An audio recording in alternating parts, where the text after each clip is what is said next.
তো এবার আমরা যেটা পড়বো সেটা হচ্ছে তড়িৎ বিভব।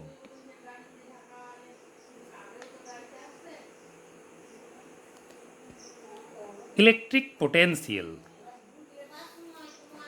আমরা ধরে নিচ্ছি এই যে খাতার তলটা, এই খাতার তলের ওপরে এই নির্দিষ্ট বিন্দুতে একটি আধান আছে প্লাস কিউ।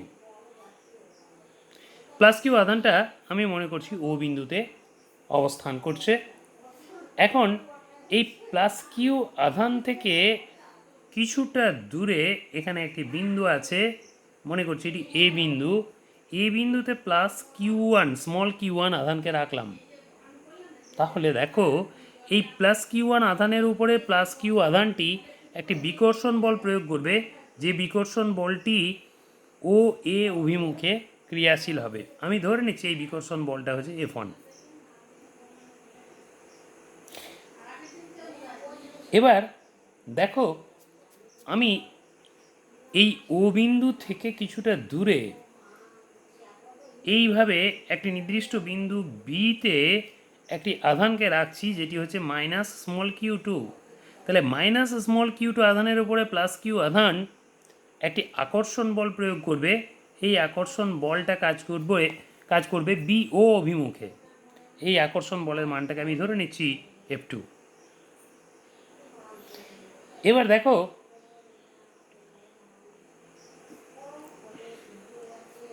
এখানে লক্ষ্য করো প্লাস কিউ ওয়ান আধানের উপরে ক্রিয়াশীল বিকর্ষণ বলটা ও এ অভিমুখে ক্রিয়া করছে, আর মাইনাস কিউ টু আধানের উপরে ক্রিয়াশীল আকর্ষণ বল কাজ করছে বি ও অভিমুখে।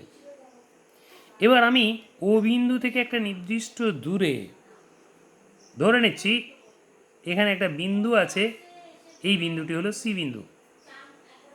এই সি বিন্দুতে আমি একটি একক আধান রাখলাম, small q is equals to plus one, একক আধান রাখলাম।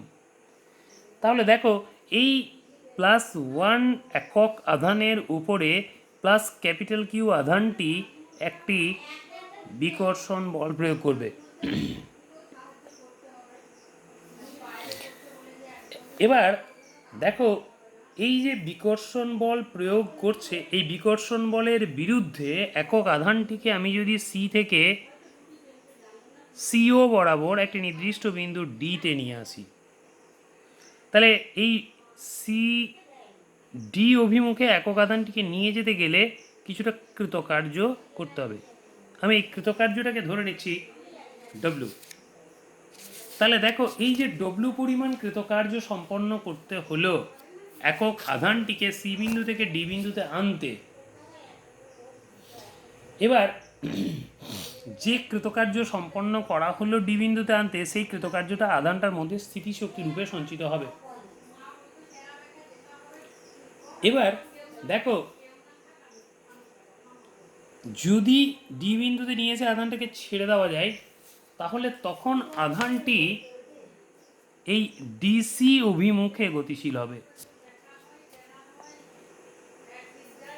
এবং তখন আধানটার মধ্যে সঞ্চিত যে স্থিতিশক্তি, সেই সঞ্চিত স্থিতিশক্তিটা গতিশক্তিতে রূপান্তরিত হবে। আমরা স্থির তড়িতের ক্ষেত্রে বা এমনি গতিশীল প্রবাহী তড়িতের ক্ষেত্রেও অসীম দূরত্বে কোনো একটা ধনাত্মক আধানের জন্য যে সঞ্চিত স্থিতিশক্তি, সেই ধনাত্মক আধানের জন্য সঞ্চিত স্থিতিশক্তিটাকে শূন্য ধরি।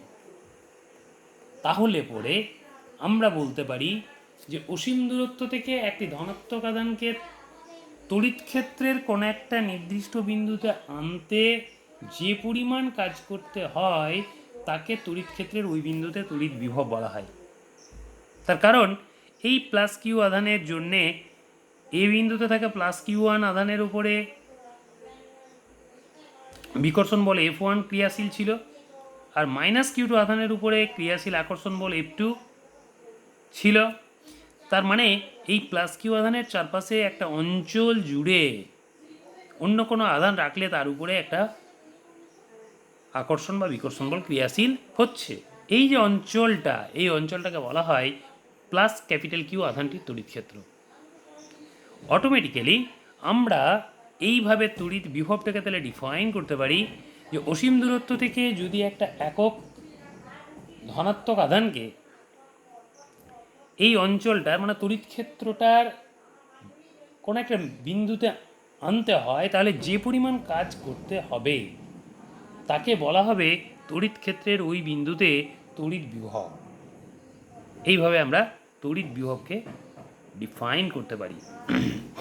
এবার দেখো আমরা পরবর্তী অংশে আসি, বিভব পার্থক্য।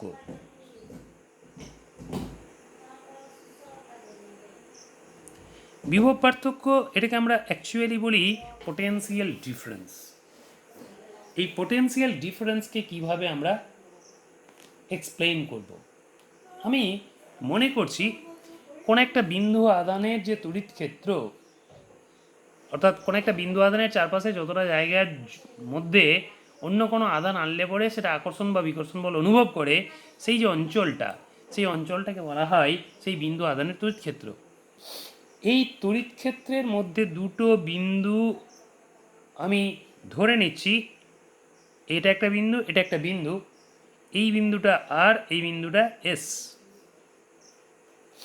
এখন আমরা যদি ধরে নিই আর বিন্দুতে তড়িৎ বিভব হচ্ছে ভি আর, ভি সাফিক্স আর, এবং এস বিন্দুতে তড়িৎ বিভব হচ্ছে ভি সাফিক্স এস, তাহলে একটা একক মাত্রার ধনাত্মক আধানকে অসীম দূরত্ব থেকে আর বিন্দুতে আনতে যে কাজ করতে হবে সেটা হবে ভি আর। ঠিক একইভাবে অসীম দূরত্ব থেকে একটা একক মাত্রা ধনাত্মক আধানকে এস বিন্দুতে আনতে যে কাজ করতে হবে সেটা হবে ভি এস। তাহলে পরে আমরা বলতে পারি একক ধনাত্মক আধানটাকে আর থেকে এসে আনতে যে কাজটা করতে হবে সেই কৃতকার্যটার মানটা হবে ভি এস মাইনাস ভি আর। এটাকে আমি ধরে নিচ্ছি ভি এস আর, ধরে নিলাম ভিএস মাইনাস ভি আরটাকে ধরে নিচ্ছি ভি এস আর। তা যদি হয়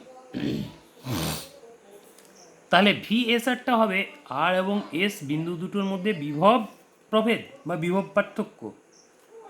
এখন আমরা যদি একক মাত্রা ধনাত্মক আধানের বদলে যদি স্মল কিউ পরিমাণ আধানের কথা বিবেচনা করি, তাহলে এই যে স্মল কিউ আধানটা, এই স্মল কিউ আধানটাকে আর থেকে এস বিন্দুতে আনতে যে কৃতকার্য, সেই কৃতকার্যটাকে যদি W1 বলি, তাহলে W1 ইজ ইকুয়ালস টু লিখতে পারি q into VS minus VR, যেটাকে বলতে পারি কিউ ইন্টু ভিএসআর। তাহলে এখান থেকে আমরা ভিএসআরটাকে লিখতে পারি W1 বাই কিউ। এবার দেখো এই যে সম্পর্কটা পেলাম VSR is equals to W1 by q, এই সম্পর্কটির থেকে আমরা বলতে পারি যে যদি কিউটাকে বলি 1 ESU এবং W1টাকে বলি 1 আর্গ, তাহলে সেক্ষেত্রে VSR ইজ ইকুয়ালস টু লিখতে পারি 1 আর্গ বাই 1 ESU। এটাকে আমরা বলি 1 ESU বিভব। তাহলে তড়িৎ ক্ষেত্রে অবস্থিত একটা বিন্দু থেকে অপর একটা বিন্দুতে 1 ESU ধনাত্মক আধানকে নিয়ে যেতে যদি 1 আর্গ কাজ করতে হয়, তাহলে তখন ওই দুটো বিন্দুর যে বিভব প্রভেদ তাকে বলা হয় 1 ESU বিভব। এটাকে আমরা 1 স্ট্যাট ভোল্টও বলি, 1 স্ট্যাট ভোল্ট। ঠিক একই রকম ভাবে যদি আমি ধরে নিই Q is equals two 1 coulomb এবং W1 is equals two 1 joule হলে, যদি Q is equals two 1 coulomb এবং W1 is equals two 1 joule হয়, তবে সেক্ষেত্রে VSR ইজ ইকুয়ালস টু হবে 1 জুল বাই 1 কুলম। এটাকে আমরা লিখি 1 ভোল্ট। অর্থাৎ তড়িৎ ক্ষেত্রে অবস্থিত একটা বিন্দু থেকে অপর একটা বিন্দুতে 1 কুলম্ব ধনাত্মক আধানকে নিয়ে যেতে যদি 1 জুল কাজ করতে হয়,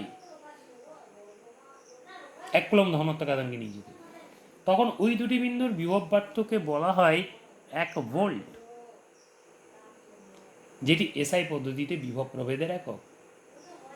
এখন আমরা যেহেতু জানি যে VSR is equals to W1/Q, তাহলে এখান থেকে আমরা দেখো 1 ESU এবং 1 ভোল্ট এদের মধ্যে সম্পর্কটা খুব সহজেই বের করে নিতে পারবো। এর জন্যে দেখো এসআই পদ্ধতিতে VSR কত, 1 ভোল্ট, তাহলে 1 volt is equals to W1 এর মানটা তাহলে 1 জুল বাই 1 কুলম। এখন আমরা জানি 1 জুল সমান হচ্ছে 10⁷ আর্গ, 1 কুলম সমান আমরা জানি আবার 3 × 10⁹ ESU, 3 × 10⁹ ESU, কারণ আমরা জানি একটা ইলেকট্রনের যে আধান, সেই একটা ইলেকট্রনের আধানের মান হচ্ছে 4.8 × 10⁻10 ESU, একটা ইলেকট্রনের আধান, যেটা হচ্ছে 1.6 × 10⁻19 কুলম।